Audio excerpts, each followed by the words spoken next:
Aleluia. Mateus capítulo 18, versos 18, 19 e 20. Diz a palavra de Deus assim: em verdade vos digo que tudo o que ligardes na terra será ligado no céu, e tudo o que desligardes na terra será desligado no céu. A igreja, o 19.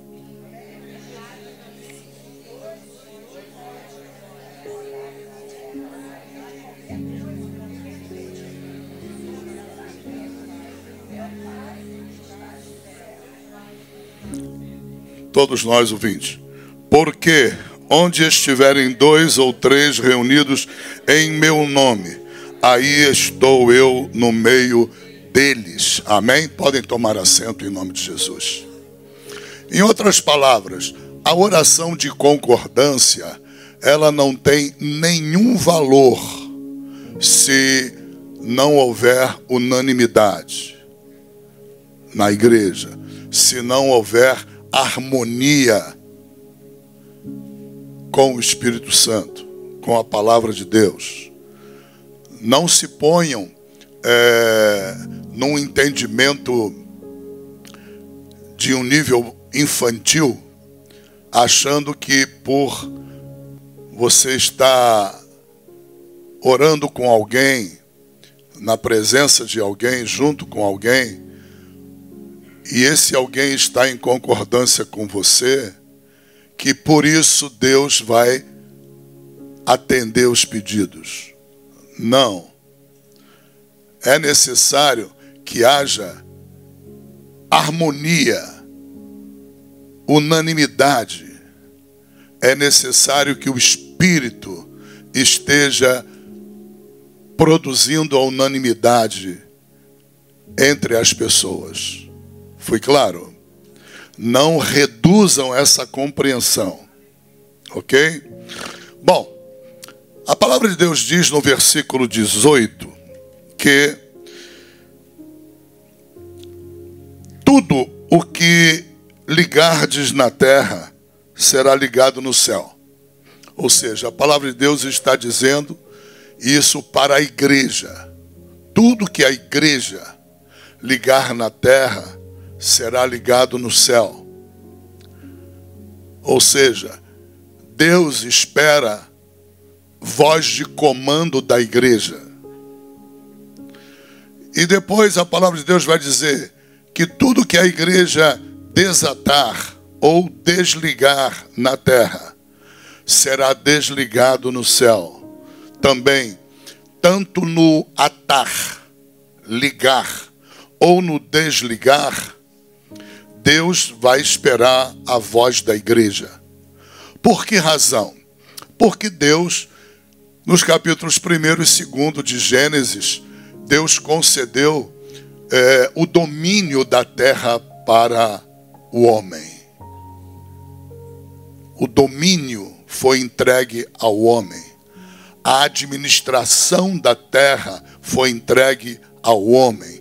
Deus confiou no homem. Deus não nos fez sem livre-arbítrio. Estou trazendo essa mensagem porque há poucos dias alguém subiu o púlpito para pregar contra o livre-arbítrio. Não deixe isso acontecer na igreja. Ok? Não deixe isso acontecer. Quer pregar contra o livre-arbítrio? Sai daqui. Vai procurar uma igreja que pregue contra o livre-arbítrio. Deus não me fez um pacote. Deus não me fez uma cadeira. Deus não te fez uma mesa, um pedaço de madeira. Deus não te fez como objeto inanimado. Deus te deu um espírito semelhante ao dele. E Deus respeita aquilo que ele faz. Quando se nega o livre-arbítrio, o primeiro ato de desrespeito é contra Deus. É contra Deus. desrespeitando o quê? A obra da criação de Deus, como ela foi feita. Façamos o homem a nossa imagem, a nossa semelhança. Deus nos tornou alma vivente, ser vivente. Somos espírito. Não somos simplesmente corpo. Nós somos um espírito que possui uma alma que vivem dentro do corpo. Ok? Então somos um espírito criado pelo Espírito de Deus. Espírito produz espírito. Carne produz carne. Teu pai e tua mãe produziram teu corpo, não teu espírito. Dá para entender isso?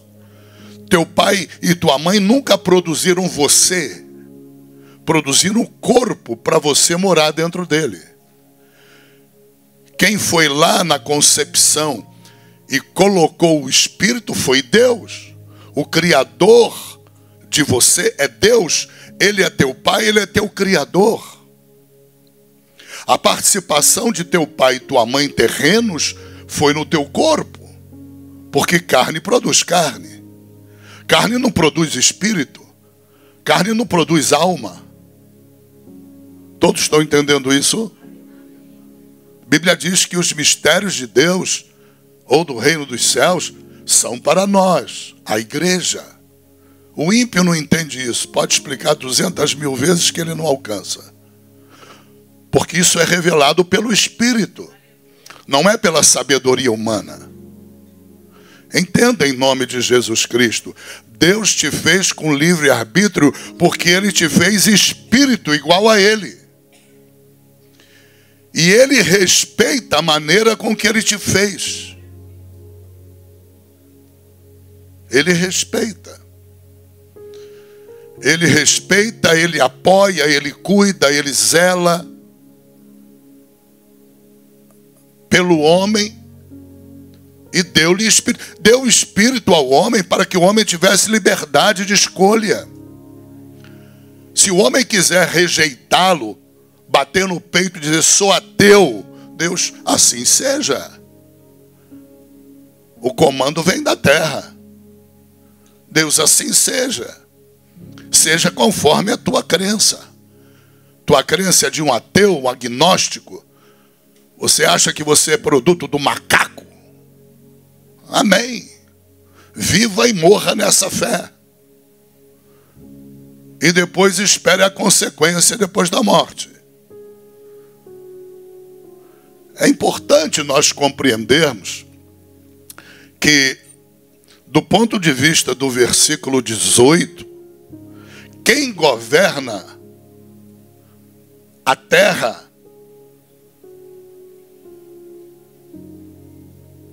não é o céu. Quem governa a terra são os homens. E quem entre os homens governa a terra, no sentido de trazer a vontade de Deus para a terra, é a igreja. A igreja é a única personalidade criada por Deus com o objetivo específico de trazer a vontade de Deus para a terra. Por quê? Porque a vontade de Deus é perfeita. A vontade de Deus é agradável. Ela é boa. Nossa vontade nem sempre é perfeita, nem sempre é boa, nem sempre é agradável, mas a Bíblia diz que a vontade de Deus sempre é boa. Sempre é perfeita e sempre é agradável. Só que Deus não impõe a vontade dele na terra. Por quê? Porque Deus não te fez uma cadeira.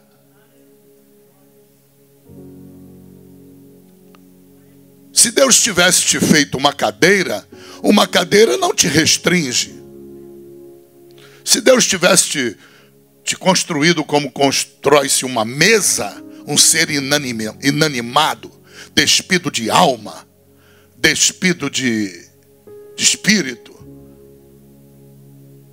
Essa obra não restringe a ninguém. Mas Deus te fez um ser à imagem dele, à semelhança dele. Ele te deu vontade própria. Ele te deu livre-arbítrio. Ele te deu o direito de você amar, de você escolher quem você ama. E Deus respeita. Porque se Deus não respeita o livre-arbítrio do homem, Deus está reduzindo, na ordem de grandeza da criação, Deus está reduzindo o homem a um nível de passividade, como um objeto qualquer, como um livro. Tu põe o livro, bota na estante, ele fica lá. Ele não tem vontade própria. Ele não restringe o dono da casa. Ele não limita o dono da casa.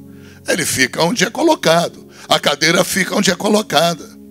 Deus não te fez ventríloco nem marionete. Eu não entendo como é que pregador gosta de pregar contra o livre-arbítrio.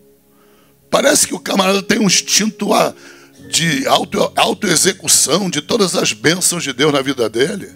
É uma coisa louca. Abra o coração para entender o livre-arbítrio. O livre-arbítrio honra a Deus e honra você. Honra a Deus que te criou e honra você que Deus através do livre-arbítrio te deu a ser como Ele. Liberdade para escolher. E Deus não interfere nesse processo de escolha, a não ser que o homem o permita. Eu indico para vocês uma obra que eu considero, é uma obra que já está no Brasil há muitos anos, mas poucos crentes conhecem. O livro de oração do autor já falecido Watchman Nee. Vende na CPAD, no Amazon, onde você quiser vai encontrar oração Watchman Nee. Mergulhe ali na visão de Watchman Nee. Foi um dos poucos homens de Deus na terra que conseguiram discernir a terra governando o céu. Em que aspectos? Em que situações? Foi um dos poucos homens. Completem essa mensagem com o livro dele. Invadam esse questionamento para que você nunca mais queira ouvir alguém pregar contra o livre-arbítrio. Quando começar a pregar, até aqui, às vezes é convidado, levanta e vai embora. Não aceita. São pessoas desorientadas. Perderam o discernimento da identidade delas. Elas acham que a identidade delas é um objeto. E que Deus faz do objeto o que Ele quer. Isso é um erro de princípio. Porque não é objeto. É um ser semelhante a Deus. Entenda em nome de Jesus. Deus não te trata como objeto. Deus não quer você vivendo uma vida passiva, esperando tudo vir dele, o tempo todo vir dele, e não te cabe fazer nada. Isso não é vontade de Deus. Nós somos dependentes de Deus? Sim, mas depende do que você entende por dependência. Não transforme a tua dependência numa passividade preguiçosa. Não se transforme num objeto, num ser inanimado, inerte, sem iniciativa. O diabo está sempre desejando nos colocar nas extremidades. E o Espírito de Deus, ele é espírito de moderação, diz a Bíblia. Moderação. Quem interessa te colocar nas extremidades, isso é Satanás. Ou ele te puxa para a passividade, transformando você num ventríloco, numa marionete de Deus, crendo que é assim, crendo que tu é uma cadeira, que tu é um objeto. Deus faz contigo o que Ele quer e bem entende, a hora que Ele quiser. Isso é obra de Satanás na tua mente. Não dá lugar a isso. Ou ele te joga para outra extremidade, te torna um ser arrogante, independente de Deus, que não considera Deus, faz tudo o que dá na cabeça fazer, é guiado pelo raciocínio humano. São as duas extremidades cujo propósito é exclusivo de Satanás. Não tem Deus na história. A Bíblia diz que o Espírito de Deus é espírito de moderação. Temos que ser moderados no Espírito. O moderado aqui significa entender a vida espiritual. Entender a tua identidade espiritual. Compreender, entender, ter discernimento da tua relação com Deus, dos limites dessa relação. Por que que a Bíblia diz que aquilo que eu ligar na terra, o céu vai obedecer? Por que que a Bíblia diz que aquilo que eu desligar na terra, o céu vai obedecer? Então, sobre esse prisma, é a terra quem governa o céu. Sobre esse prisma, o céu não faz nada que não preceda pela vontade da terra. A vontade da terra precisa preceder, precisa anteceder a decisão do céu. Aleluia. Segunda razão pela qual Deus respeita o teu livre-arbítrio e Ele faz com que você tenha tanto poder no teu livre-arbítrio em relação a Ele, Deus, que Deus chega à conclusão que o teu livre-arbítrio não vai viver contigo só aqui na terra. Ele vai viver toda a eternidade. Você nunca perderá o teu livre-arbítrio, nem no céu.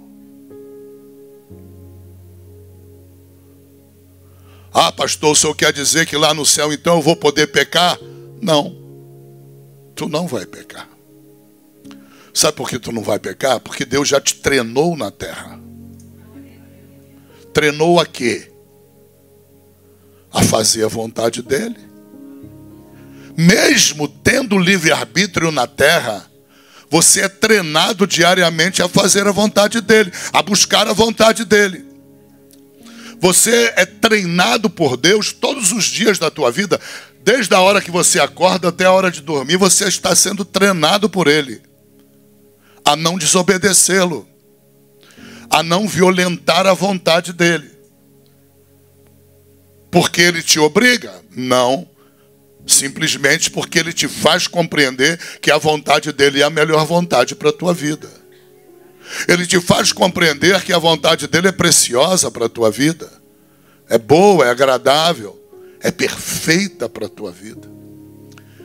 Deus passa a tua vida toda treinando você durante aquilo que você chama de tempo. Você entende o que é tempo? Tempo é um período que vai de uma eternidade a outra. Qual é a primeira eternidade?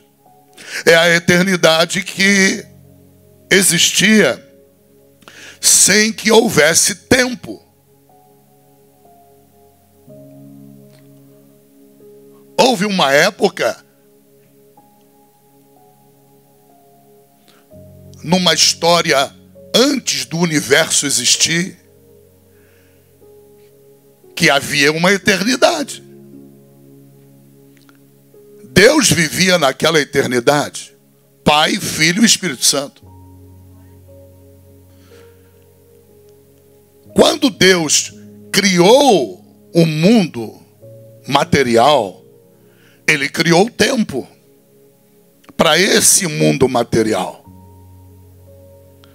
O mundo material que nós vivemos, ele subsiste depois daquela eternidade. Aquela eternidade ainda existe para Deus, mas para nós ainda não existe. Por quê? Porque nós somos seres temporais. na nossa morte ou no arrebatamento da igreja, nós seremos trasladados para essa eternidade. Vamos viver a eternidade. Aquela eternidade que sempre existiu, mas que do ponto de vista do mundo material, do mundo físico que Deus criou, que é onde nós vivemos, ela meio que obscureceu para dar lugar à ênfase de quê? Do tempo.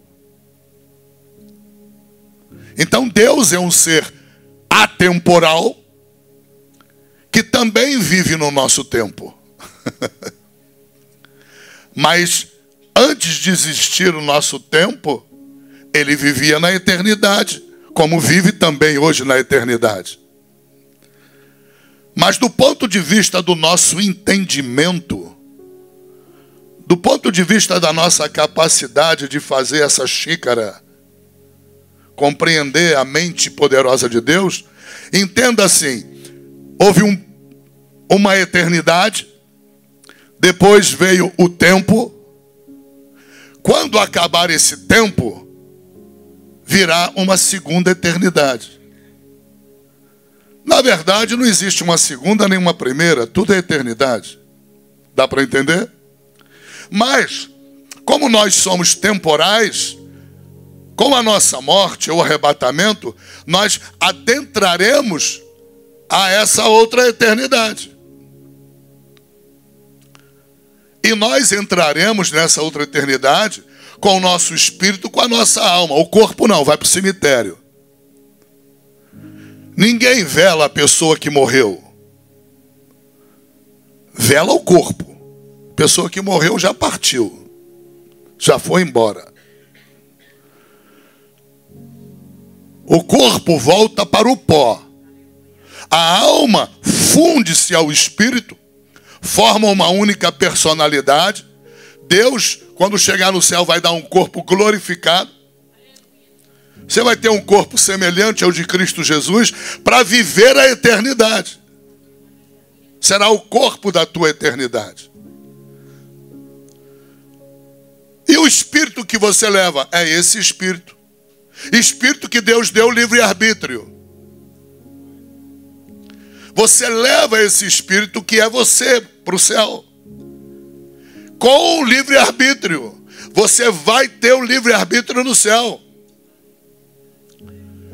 Vai poder transgredir a lei de Deus, vai poder violar a vontade de Deus. Essa é uma grande questão que nós descobriremos no céu. Mas eu posso te garantir algo dentro dessa questão. Você não vai ter a mínima vontade de fazer isso. De repente, vai ser até possível, porque é livre-arbítrio. O mal, onde é que o mal começou? Não foi no céu ou foi na terra? Foi no céu. Os anjos não tinham livre-arbítrio? Tinham. E não exercitaram o livre-arbítrio contra Deus? Exercitaram. Eu creio que nós podemos também exercitar o nosso. Só que há uma diferença. Nós fomos treinados por Deus como igreja na terra durante toda a nossa vida. Nós fomos treinados a fazermos, buscarmos e fazermos a vontade de Deus, não a nossa. Como é que você imagina que alguém vai entrar no céu, mesmo tendo livre-arbítrio? Qual vai ser o risco dessa pessoa pecar contra Deus? Zero. Se não pecou na terra, que estava em carne, a carne tentando, o diabo tentando, o demônio tentando, o inferno tentando, a pessoa não peca contra Deus, ela não se entrega ao pecado. Quando peca, se arrepende, pede perdão, se conserta com Deus.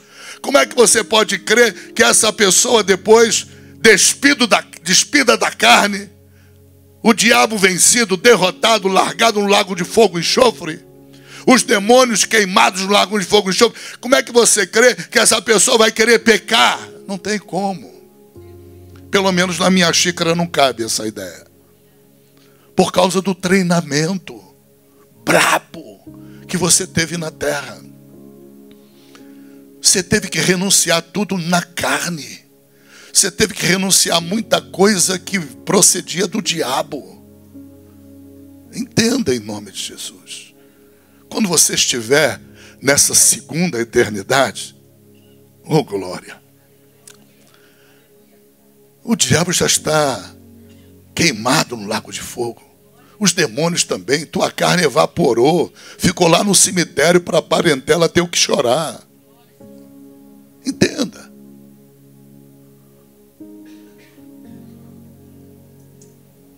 Durante esse tempo aqui na terra, veja, Deus é um ser eterno, mas Ele fez um homem temporal. Concordam? Num corpo temporal. E ao fazer, Ele deu o domínio da terra para o homem. Como é que você compreende que Deus vá obscurecer o livre-arbítrio do homem? Ele não obscurece. Não obscurece.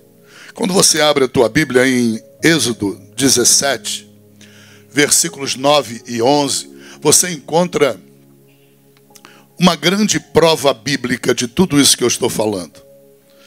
O que é que você encontra? Você encontra uma guerra entre os exércitos amalequitas e o povo de Israel. Lembram dessa guerra? Moisés subiu a colina e a Bíblia diz que Moisés, enquanto Josué estava comandando os exércitos de Israel, o povo de Israel no vale, na guerra com os amalequitas, no mundo temporal, no mundo físico. Enquanto isso, Moisés subiu a colina. E a Bíblia diz que Ur pegou de um braço dele, porque Moisés não aguentava mais orar, sustentou um braço de Moisés. Arão sustentou do outro lado o outro braço, para que Moisés continuasse orando. Por quê? Porque através da oração, Moisés estava... Qual era a oração de Moisés ali? A oração era a seguinte: Pai, eu sei qual é a tua vontade. A tua vontade é que o povo de Israel vença essa guerra. A tua vontade é destruir os amalequitas. Ele se pôs a orar, usando a oração para chamar à existência essa vontade que está no céu. E Deus ligar com ele na terra. Então ele estava ali operando o ligar e o desligar. Ele estava ligando a si mesmo à vontade de Deus, que ele cria que fosse a vitória de Israel. E enquanto ele orava, Israel prevalecia. Ou seja, Deus atendia a oração dele. Ele prevalecia porque os anjos entravam em cena. Os anjos entravam em cena. Não era o poder militar de Israel, era um bando de velhinho e senhora de cozinha. Um bando de criança. Não tinha arma nenhuma. A arma era enxada, porrete. Os amalequitas eram um exército. Como é que um bando de gente que tem recém-saída da escravidão, sem nenhuma noção de direitos e deveres, sem uma noção de higiene, de nada, nada, como é que eles iam ter vitória contra um exército organizado, com armas? Não iriam ter vitória. Simplesmente assim. Mas a vontade de Deus é que eles prevalecessem. Mas para que essa vontade de Deus viesse a ser feita na terra, a igreja tem que orar. E a igreja ali era Moisés. Por isso Moisés orava. E a Bíblia diz que enquanto ele sustentava a oração, o povo de Israel prevalecia na guerra. Quando ele titubeava na oração, os amalequitas prevaleciam. Quem é que estava governando a terra? Deus ou Moisés? Não tenham medo, gente. Primeiro que eu não sou bravo. Só tem pinta disso, mais nada. O coração é manteiga. Não tenham receio. Vocês conhecem esse texto. Enfrentem o texto. Vocês estão lendo o texto. Era Moisés. Quem estava no governo da terra era Moisés, não era Deus. Deus havia entregue ao homem, para o homem governar. Deus respeita o livre-arbítrio do homem. Por que em 1 Timóteo, capítulo 2, versículo 4, por que a palavra de Deus diz que a vontade de Deus é a salvação de todos os homens? Mas caramba, é só uma minoria que é salva? Pronto, mais uma prova. Mais uma prova de que quem governa a terra é o homem. Se o homem quer o inferno, Deus diz: assim seja feita a tua vontade, te dê livre-arbítrio. Está querendo inferno? Acha gostoso? Espere o dia da morte. Não precisa de mim? Quer dobrar joelho para a imagem de escultura? Quer beijar a estátua? Quer dizer para o pau: pau me socorre, pedra me ajuda? É assim a tua fé? Então segue para a eternidade com essa fé. Paga para ver. Porque se Deus estivesse no governo da terra, entenda, a maioria não iria se perder. Ele ia impor a vontade dele. Mas Deus não impõe a vontade dele. Aí é que está o problema. Deus não impõe. Deus quer que a terra use o livre-arbítrio. E quem governa a terra, aqui nesse texto, é Moisés. Quem está no controle dos acontecimentos é Moisés. Não é Ur, não é Arão, não é Josué lá embaixo, não são os soldados de Israel. Quem está no controle é Moisés. Por isso que ele tem que prevalecer na oração. É por isso que o apóstolo Paulo diz em Efésios capítulo 6 que você deve orar sem cessar.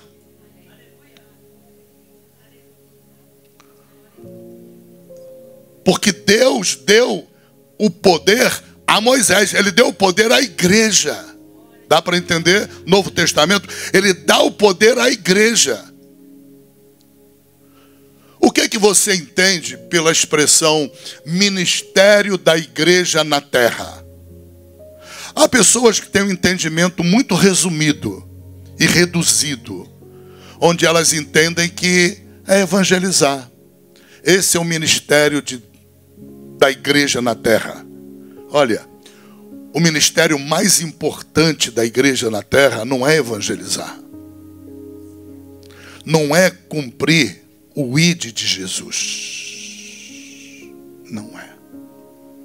O ministério mais importante da igreja na terra é trazer a vontade de Deus para ser feita na terra. Esse é o ministério mais importante. A oração mais poderosa que pode existir na terra é a oração da igreja que ora segundo a vontade de Deus, para que se cumpra a vontade de Deus.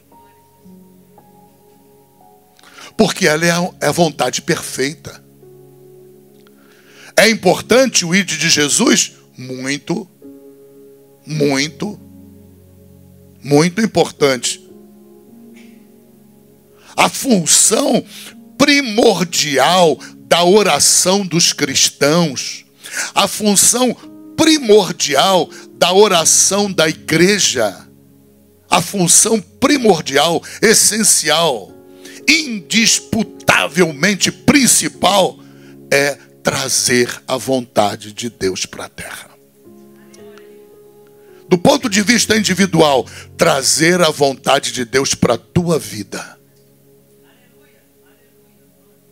Cada um de nós deve dobrar os joelhos buscando que essa vontade de Deus venha para a tua vida. Pai, seja feito na minha vida a tua vontade, Pai.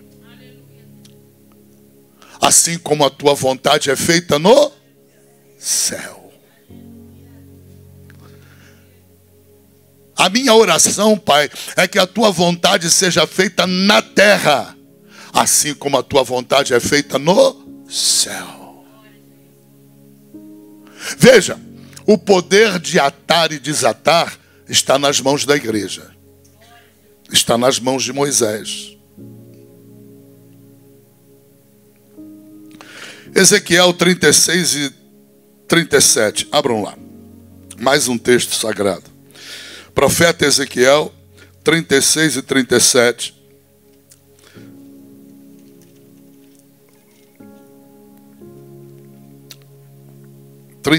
Capítulo e 37, versículo.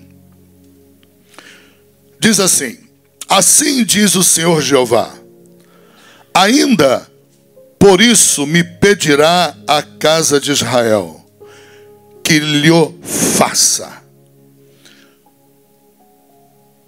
Ou seja, Deus vai falar de alguma coisa agora, que ele primeiro vai esperar que a casa de Israel lhe peça. Se a casa de Israel não lhe pedir, ele não fará. Multiplicar-lhes-ei os homens como a um rebanho. Você já fez aquela oração que todo obreiro devia ser acostumado a fazer? A seara é grande, Pai. Manda trabalhadores para a seara. Se a igreja não pedir, não vem trabalhadores para a seara. Por que a nossa igreja tão pequena tem um número de trabalhadores que muita igreja grande não tem? Por causa da oração. Por causa dessa visão, dessa compreensão. A compreensão de que ele é o dono da seara. A própria Bíblia diz, ora a ele, que é o dono da seara, é o autor da seara. Ora o quê? Pedindo a ele mais trabalhadores, para que haja trabalhador na seara. Eu estava aqui no Covid com culto 2 vezes a semana. Falei, bom, não tem como enfrentar essa crise, era crise financeira, crise de todo lado aqui. O Brasil estava em crise. Como levantar a igreja? Bota culto toda hora. Ora para Deus mandar trabalhadores. Ele é o dono da seara. A igreja tem o poder de ligar e desligar. O céu está esperando a oração da igreja. Deus deu livre-arbítrio ao homem. Deus deu livre-arbítrio ao pastor da igreja, aos obreiros da igreja. Querem multiplicação? Mais trabalhadores para a seara. E como é que se consegue mais trabalhadores para a seara? Fazendo festa dentro da igreja? Não. Você consegue orando. Para que Deus, porque é a vontade de Deus que a igreja cresça. É da vontade deles que os departamentos funcionem. É da vontade de Deus que haja uma estrutura na igreja capaz de receber as pessoas. É tudo isso, é da vontade de Deus. É a casa de Deus. É a casa dele. Como não é a vontade dele?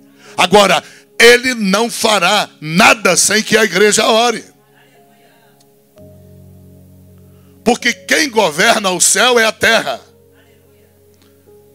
É duro falar isso. É duro, é difícil às vezes de você ter coragem de dizer isso. Mas é assim, porque Deus fez assim. Porque Ele te respeita, Ele te deu livre-arbítrio. Ele respeita a tua escolha, Ele respeita a tua vontade. O que eu preguei aqui há pouco tempo sobre o valor da nossa vontade? Capítulo 1, se não falha a memória, Isaías, verso 19. Deus disse o que ali? Que nós tínhamos que manifestar a nossa vontade. Era a condição para a bênção ali. Ele quer ouvir a nossa vontade. Com base em quê? Com base na palavra dele. Porque depois ele diz, ouve. Manifesta a tua vontade. Como é que está escrito aí? Lê para mim. Manifesta a tua vontade, ouve. E eu te darei a provar o melhor dessa terra. Meu Deus. O melhor dessa terra é plano de todo pai. Não existe pai, salvo um louco. Todo pai tem um plano, desejo, sonho, prazer. Porque isso é fruto do amor. Amor que não faz, amor que não constrói, amor que não dá, não é amor. Dá para entender? Seja de pai ou qualquer tipo de amor, o amor tem que vir acompanhado do fazer. E Deus é amor. Se Ele é amor, Ele quer fazer. Ele quer fazer o quê pelos seus filhos? Dar o melhor da terra para os filhos. Mas Ele estabelece lá 2 princípios. Qual é o primeiro princípio? Saber se você quer. E depois você ouvir a palavra dEle, porque ela é o teu guia. Ela é a tua bússola. Entenda, Deus não despreza a tua palavra. Deus não despreza a tua vontade. Deus não despreza a tua oração. A ponto de no Novo Testamento Deus dizer o quê? Que a oração de uma pessoa, de um cristão, pode muito. Há muitas coisas que Deus quer fazer na tua vida, mas Ele não vai fazer porque tu não ora. Você não teve alguém para te dar discernimento, mas vai ter nessa manhã, em nome de Jesus. Deus precisa que você ore. Por quê? Porque Ele se autolimitou. Ele se autolimitou e entregou a condução das coisas da terra ao homem. E ele se recusa, porque ele ama o livre-arbítrio. Ele ama. Os pregadores pregam contra muitos deles porque não têm a mínima noção da beleza do livre-arbítrio para Deus. Não tem a mínima noção do que é amar. Sabe aquele tipo de gente que amor tanto faz conseguir no cacete, conseguir no contrato, no dinheiro, para eles não faz a menor diferença, desde que eles consigam amor. Mas Deus não quer isso. Deus só dá valor ao amor que é fruto da escolha. O resto é lixo, é podre. Deus não quer. Deus se recusa. E Ele fez isso com os anjos e fez isso com a humanidade. Ele valoriza o livre-arbítrio, a tua escolha. Quantas vezes Jesus chega para um cego e faz a pergunta mais ensandecida que se pode fazer: o que é que tu queres que eu faça? Não tem mais nada mais doido que isso. Perguntar para o cego. Mas Jesus perguntava, por quê? Porque tem cego que está interessado na grana, não está interessado no teu olho. Está acostumado a ganhar dinheiro. Tem gente que é doida. Tem gente que o cara está cego, mas a prioridade dele é comprar um carro. Aí Jesus tem que perguntar, porque está lidando com doido. Dá para entender? Então Deus, através da tua oração, a oração é o meio de você acessar o trono de Deus. A oração é a fórmula bíblica de conexão entre a tua vontade e a vontade de Deus. Quando Deus diz que o poder de comando naquilo que o céu vai fazer está na terra, é porque ele delegou isso. É autoridade delegada. Era uma autoridade dele e ele deu para nós, deu para a igreja. Por que esse mundo não está pior ainda? Porque a igreja do mundo, porque o Espírito de Deus está no mundo. Tira a igreja, tira o Espírito de Deus, eles se matam entre eles. Eles são tão bandidos, tão corruptos, tão canalhas, que eles acabam se matando a todos eles. São loucos. A igreja é o ponto do equilíbrio. O Espírito de Deus na igreja é o ponto do equilíbrio. Entenda em nome de Jesus Cristo. É fundamental que você compreenda o que significa ministério da igreja. O ministério da igreja não é só evangelização, é pouco. Ministério da igreja é você orar para trazer a vontade de Deus para a terra. Trazer a vontade de Deus para a tua vida, para a vida da tua família. Isso é ministério da igreja. Aleluia. Depois que Deus fala de ligar e desligar, voltem lá ao texto. Ele vai tratar de quê? Da nossa oração. Ele vai tratar da fórmula de nós orarmos. Uma oração que seja aceita diante de Deus.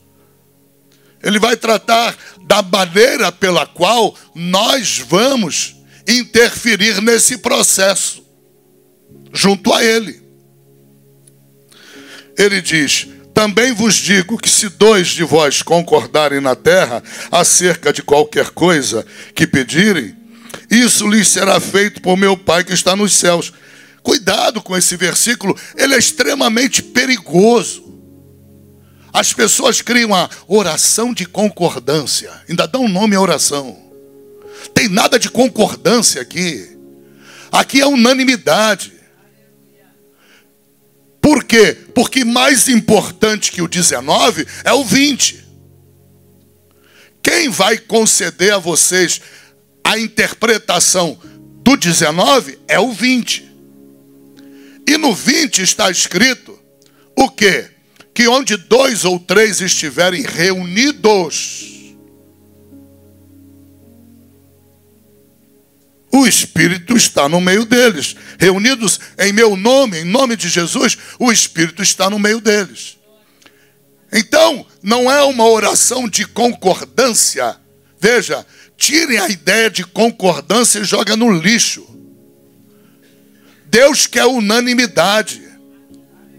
Não pode haver ferimento na unidade do Espírito. Você é igreja. Não importa muito para Deus se você vai orar com outra pessoa, com mais 3 pessoas, com mais 4 pessoas.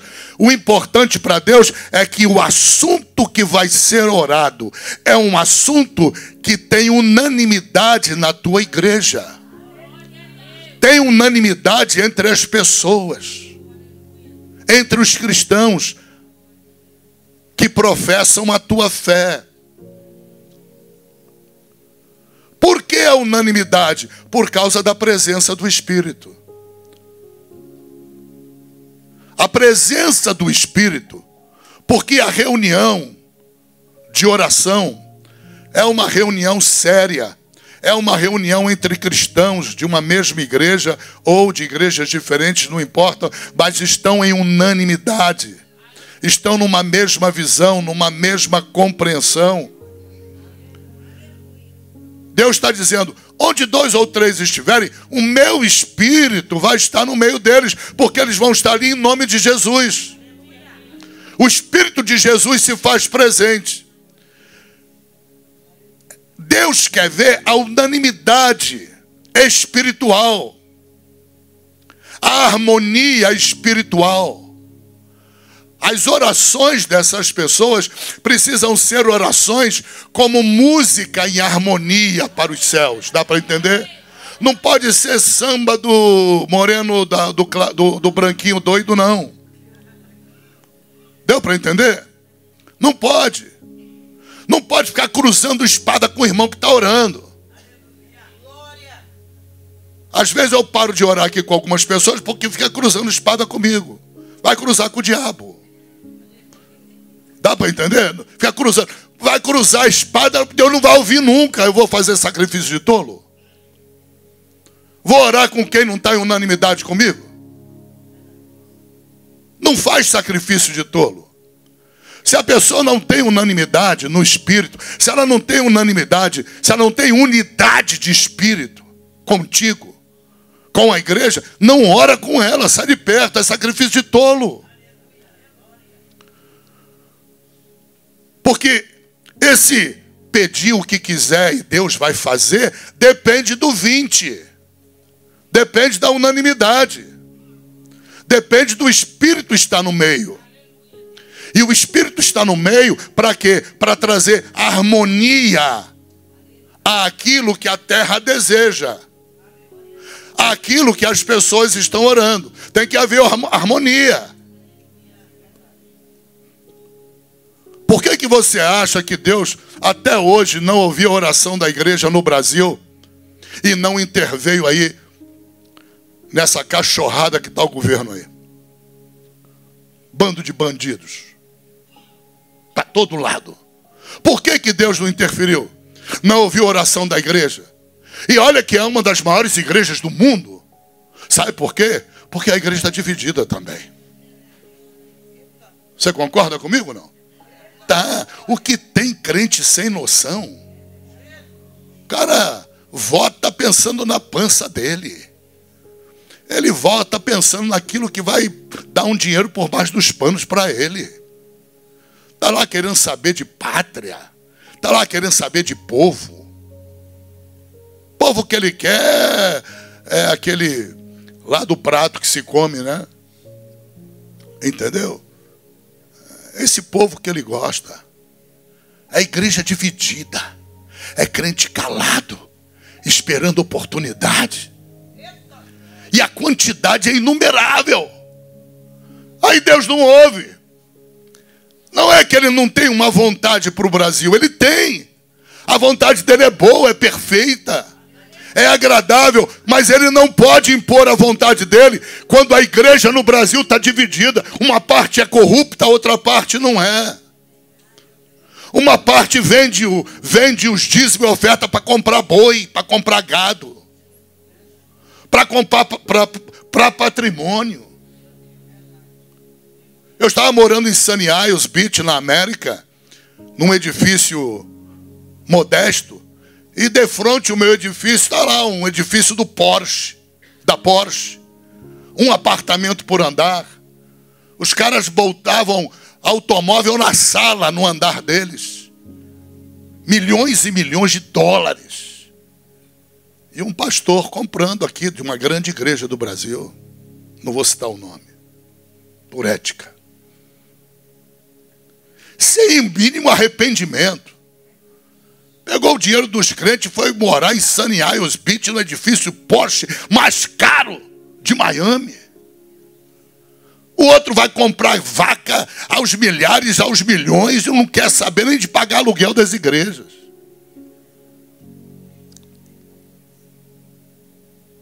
Você está entendendo? É uma igreja desmoralizada. É uma igreja que ora com espírito de confusão. Não há unanimidade, não há amor. O amor é fantoche.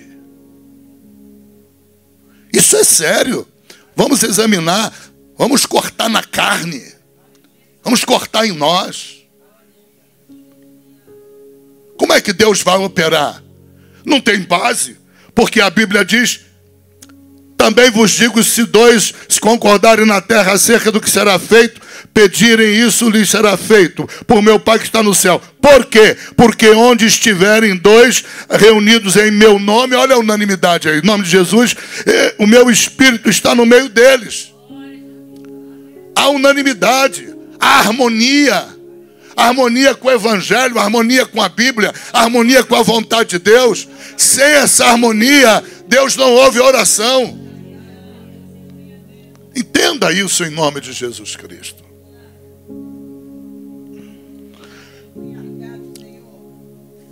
A única coisa que a igreja não tem poder em relação a Deus é obrigar a Deus a não fazer o que Ele quer fazer. Aí a igreja não tem poder.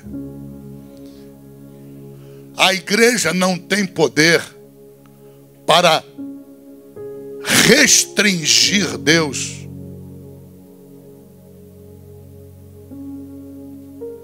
ao ponto de obrigá-lo, coagi-lo a fazer o que ele não quer fazer. Dá para entender? Uma coisa é a igreja restringir Deus. Quando ele quiser fazer alguma coisa, aí a igreja tem poder para restringir, para não deixar ele fazer o que ele quer fazer. Mas a igreja não tem poder. Vou repetir quantas vezes precisar, porque é complicado, parece jogo de palavras, mas não é jogo de palavras. Entenda, uma coisa é Deus querer fazer algo, outra coisa é Deus não querer fazer algo. A igreja não tem poder para obrigar Deus a fazer o que Ele não quer. Dá para entender até aí? Mas a igreja tem poder de restringir Deus a ponto de não deixar Ele fazer a vontade dEle. É o que mais acontece na terra. É o que mais acontece na nossa igreja e em outras igrejas. É o que mais acontece na nossa vida. Há coisas que Deus quer fazer na nossa vida, mas Ele não faz porque nós não oramos. Que oração Ele precisa que a gente ore para Ele fazer na nossa vida o que Ele quer fazer? Qual é a oração? Senhor, faz a Tua vontade na minha vida. Nós temos que desenvolver um nível de confiança em Deus a esse ponto. Senhor, qualquer que seja a Tua vontade, faça na minha vida. Senhor, eu tenho poder, Senhor. Tu me deste poder através do livre-arbítrio de restringir a Tua vontade quando o Senhor quer operar essa vontade na minha vida. Mas eu quero te dizer que eu não vou usar esse poder. Eu abro mão do meu livre-arbítrio. Eu abro mão da minha própria vontade. E eu te peço em oração, faz a Tua vontade, Pai. Quem não está entendendo nada, levanta a mão. Graças a Deus está todo mundo ligado. Entende o que eu estou falando? Nós não temos poder de restringir Deus no que Ele não quer fazer. Se Deus não quer fazer algo, Ele não vai fazer. E o teu livre-arbítrio não vale de nada. O teu livre-arbítrio só é livre-arbítrio para levá-lo a fazer aquilo que ele quer fazer, ou proibi-lo de fazer o que ele quer fazer. Aí é livre-arbítrio.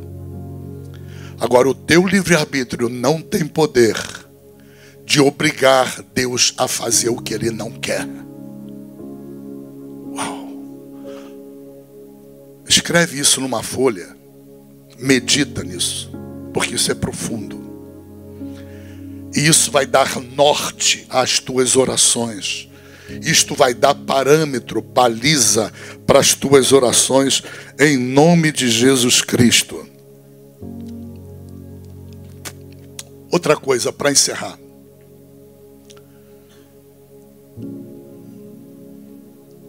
Imagina uma caixa d'água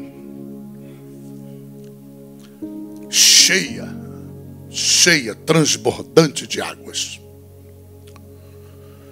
Imagina que essa caixa d'água, ela representa o poder de Deus para a tua vida. Agora, imagina que essa caixa d'água só tem uma torneira.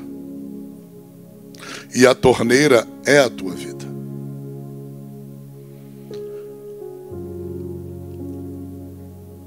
Quem é que vai determinar o poder maior ou menor da caixa d'água? Ou seja, quem é que vai determinar a liberação do poder de Deus para essa bica, para essa caixa, dessa caixa d'água? É a bica, é a torneira. Veja, não é a caixa d'água. A caixa d'água não tem poder sobre a torneira. Se a bitola da torneira é estreita, sai pouca água, libera pouco poder. Então, se eu chego à conclusão que há pouco poder liberado do Espírito Santo para a minha vida, eu não tenho que culpar o Espírito Santo, a caixa d'água. Eu tenho que aumentar o diâmetro, a bitola da minha torneira. Na medida em que eu ampliar o diâmetro da minha torneira, da saída de água, a força de mais água desce. Então veja bem, a medida do poder da igreja é estabelecido pela igreja, não por Deus. Há muito crente que não entende isso. Está com um problema na torneira e acusando a caixa d'água.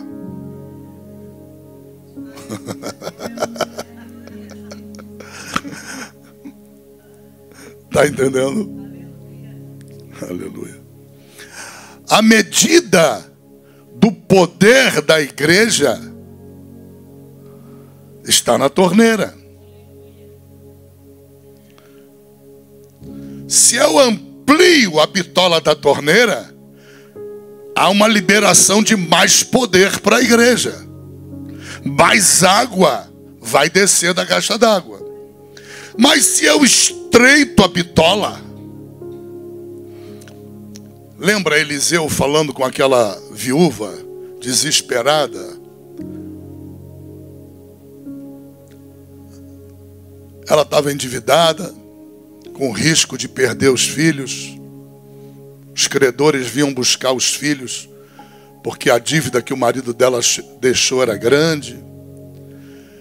Para resolver o problema através do poder de Deus, qual foi o discernimento que Deus deu para Eliseu? Deus deu o seguinte discernimento: Eliseu, com essa torneirinha não tem como operar não.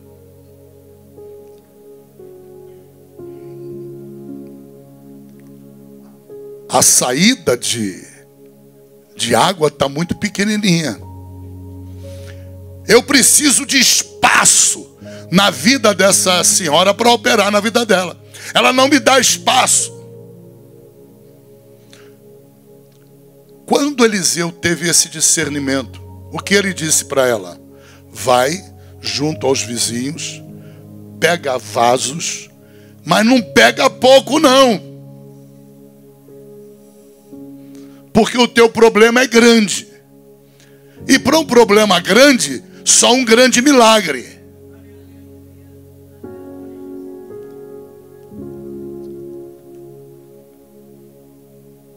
Ela tinha que, na verdade, ampliar a bitola da torneira.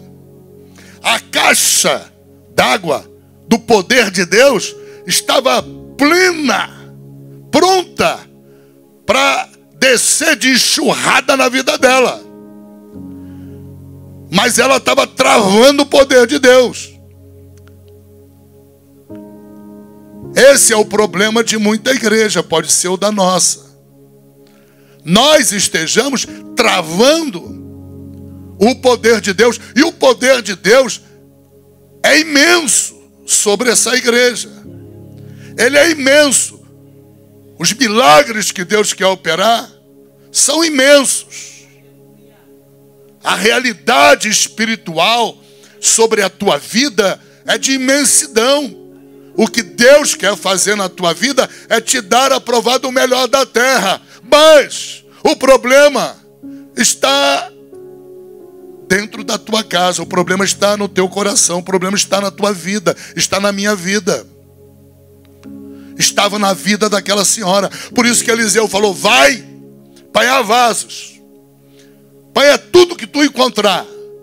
Não traz pouco não. Porque ele teve o discernimento de que a caixa d'água de Deus era grande. Ele teve o entendimento de que o milagre precisava ser grande. E ela obedeceu.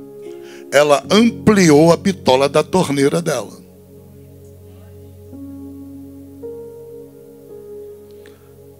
Esse aqui é o problema. A medida do poder da igreja é que limita o poder de Deus. A medida da bitola da tua vida, a medida do espaço que Deus pode operar na tua vida, às vezes está tão estreito que para a vontade de Deus se manifestar como boa, agradável, é necessário que você amplie a bitola, põe mais vasos, amplia o espaço. Esse é o maior problema na vida dos cristãos de um modo geral. As pessoas se ocupam muito com o mundo natural. As pessoas se ocupam muito com os recursos naturais. As pessoas se dedicam intensamente na busca dos recursos naturais. E muito pouco elas buscam em oração os recursos sobrenaturais. Esse é o ponto. Aí o que acontece? Quando Deus vê que você busca recursos naturais, achando que nos recursos naturais estão as soluções para a tua vida, a vontade dele não tem como cumprir na tua vida. Por causa de você, o teu modo de pensar. Errado, mas orgulhoso, orgulhosa, se achando certo. Por isso que Deus mandou ali um homem de Deus. Não foi um homem qualquer. Um homem que tivesse revelação de Deus. Um homem que conhecesse o mundo espiritual. Um homem que tivesse discernimento da vontade de Deus, que era grande, do milagre de Deus, que era grande, e da bitola pequenininha, da torneirinha daquela vida ali. Talvez Deus esteja aqui falando com muitas pessoas. Você entende agora por que eu não posso operar o milagre? A culpa não é no meu poder. O meu poder está disponível. O meu poder está disponível.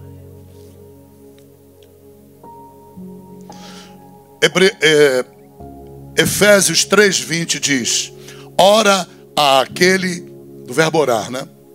Ora àquele que é poderoso para fazer infinitamente mais do que... Eu gosto dessa tradução, não sei qual é a tradução que traz o infinitamente, esse advérbio. Essa é a melhor tradução. Infinitamente mais, além daquilo que você pede, daquilo que você imagina, daquilo que você sonha. Aí de repente Deus trava e diz assim: mas segundo o poder que é liberado em vós. Que poder é aquele?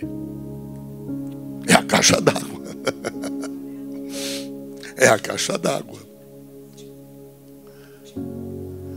Há duas unções normalmente sobre a nossa vida. A primeira unção é a habitação do Espírito Santo. Amém? E a segunda unção é é o batismo com o Espírito Santo. Aqui, Deus não está falando do poder que vem do batismo com o Espírito Santo. Deus está falando da caixa d'água. O Espírito Santo que habita em você. esse Espírito Santo que habita em você, ele é que é o responsável por toda a unção para a tua vida. Não é a unção do batismo com o Espírito Santo. Essa não serve nada para Roselane, nem para Rose. Nada. Ela foi batizada com o Espírito Santo, não aproveita nada para ela. Por quê? Porque o batismo com o Espírito Santo, o revestimento de poder do Espírito, ele é revestimento de poder mesmo, de unção. Mas para o ministério, para benefício de todos, menos dela. A unção que está sobre mim é para benefício de todos, menos de mim. Dá para entender? A unção que te beneficia e não beneficia mais ninguém é a caixa d'água. É o Espírito Santo habitando em você. Aquele que crer em mim, segundo diz as Escrituras, rios de águas vivas fluirão do interior. Aí, a caixa d'água. Caixa d'água. Rios de águas vivas fluindo. É a habitação do Espírito Santo. Dá para entender? Essa é a caixa d'água. Jesus pega e manda Paulo pregar essa caixa d'água para Efésio, para a igreja de Éfeso. E ele vai e prega e diz: ora àquele que é poderoso para fazer por você, fazer pela Roselane. Dá para entender? Não está falando de batismo com o Espírito Santo. Não está falando da unção de Atos 1:8. Próxima aula eu vou falar sobre isso. Não está falando sobre a unção de Atos 1:8. Está falando sobre a unção da presença do Espírito Santo, que você ganhou na hora da conversão, que você recebeu na hora da regeneração. Estão entendendo? Ora, aquele que é poderoso para fazer por você infinitamente mais do que você pede ou espera, segundo o poder do Espírito Santo que habita em você. Esse é o sentido. Segundo o poder que ele consegue liberar em você. Olha que problema sério é isso. Todos nós temos o Espírito Santo. Porém, a saída da caixa d'água, cada um tem uma bica.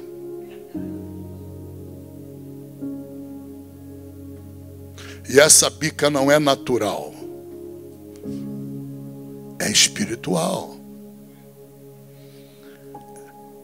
Cada um tem um diâmetro diferente da saída da água. Há alguns que o diâmetro é estreitinho, sai um filete de água. Há outros cuja bitola é maior, o diâmetro vai ampliando. O plano de Deus é que nós tenhamos uma bica a jorrar.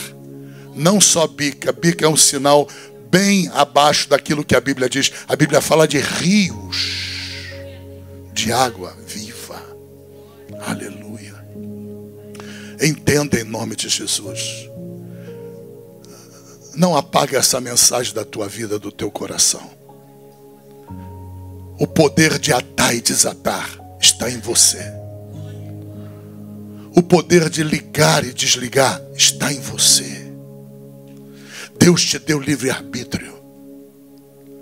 Você só não pode usar esse poder para restringir Deus, obrigando Deus a fazer o que Ele não quer.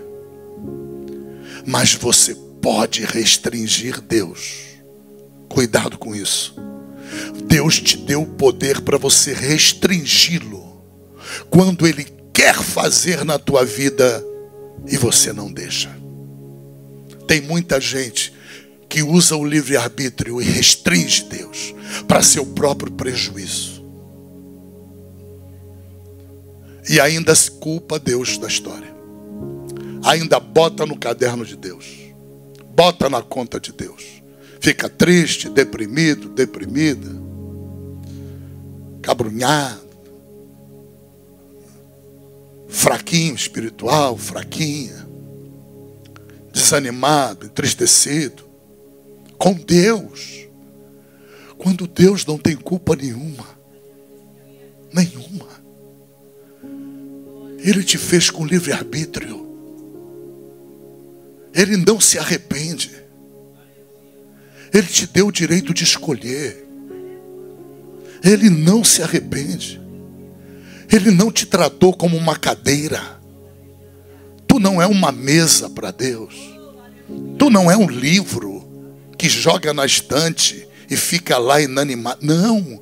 Ele reconhece em você vontade própria. E Ele valoriza a vontade própria. Ele valoriza. Uau. Aí é que está a beleza da glória de Deus. A maior glória de Deus. Já estou indo para o encerramento. A maior glória de Deus, ela acontece quando você tem consciência de que você é igreja. Você tem consciência que está no teu poder o ligar e o desligar no céu. Você usa o teu livre-arbítrio. Você usa o teu poder de escolher. E como igreja, você escolhe a vontade de Deus. E ora para que a vontade de Deus se faça na tua vida. Dá para entender o que Deus está dizendo? Essa é a maior glória de Deus na terra. Não há glória maior do que essa. A maior glória de Deus é você tendo o poder de rejeitá-lo, odiá-lo, se transformar numa idólatra, adoradora de bonecos. Você tem o poder de negar a tua vontade, orar a Deus e pedir a Deus para que a vontade dele seja feita na tua vida. Essa é a oração mais poderosa que existe na terra. Toda outra oração está submetida a um nível inferior a essa. A oração da unanimidade. A oração do crente que tem consciência do livre-arbítrio e de que é igreja, de que é lavado e remido pelo sangue de Jesus Cristo. Amém? Fica de pé em nome de Jesus Cristo. Não se esqueça, na eternidade você vai continuar com livre-arbítrio. Ok? Deus nunca vai tirar o livre-arbítrio de você. Aleluia. Pai, obrigado, Senhor. Abra o entendimento dos teus filhos para a tua palavra, Senhor. É palavra difícil, Pai. Contém segredos de profundidade, Pai. Só aqueles que estavam completamente atentos vão ter condições de entender os mistérios dessa palavra, Pai. Aqueles que estão aqui preocupados com a hora, com o compromisso, eles não vão ter condições de entender, Senhor. Mas aqueles que estão concentrados na tua palavra, Pai. Aqueles que verdadeiramente, Pai, são obra da tua criação regeneradora, Senhor. Eles conseguem, Senhor. Mantenha esse discernimento na vida deles, Pai. Abençoa, Pai, cada um dos visitantes que estão nos visitando, Senhor. Senhor, fala mais profundamente com teus filhos, Senhor. A partir dessa mensagem, que ele ouça, que reouça, em nome de Jesus, que o coração deles sejam transformados, Senhor. Seja transformado em terra fértil, Pai. Para que a tua palavra caia e dê frutos, Pai. Para louvor da tua glória. Assim eu os abençoo em nome de Jesus Cristo, Pai. Eu abençoo as orações de teus filhos, Pai. Eu abençoo a mente, a alma de teus filhos, Pai. Dá discernimento, dá entendimento, Pai. Revela o oculto, o escondido, o profundo para os teus filhos. Em nome de Jesus Cristo, Pai. Abre os teus mistérios para a tua igreja, Pai. É promessa tua. Vem fazer a tua vontade, Pai, na nossa vida, Pai. Em nome de Jesus, qualquer que seja a tua vontade, seja feita a tua vontade na nossa vida, Pai. Em nome de Jesus Cristo, Senhor. Em nome de Jesus, tudo seja para louvor da tua glória, Pai. Em nome de Jesus Cristo, que todos digam amém.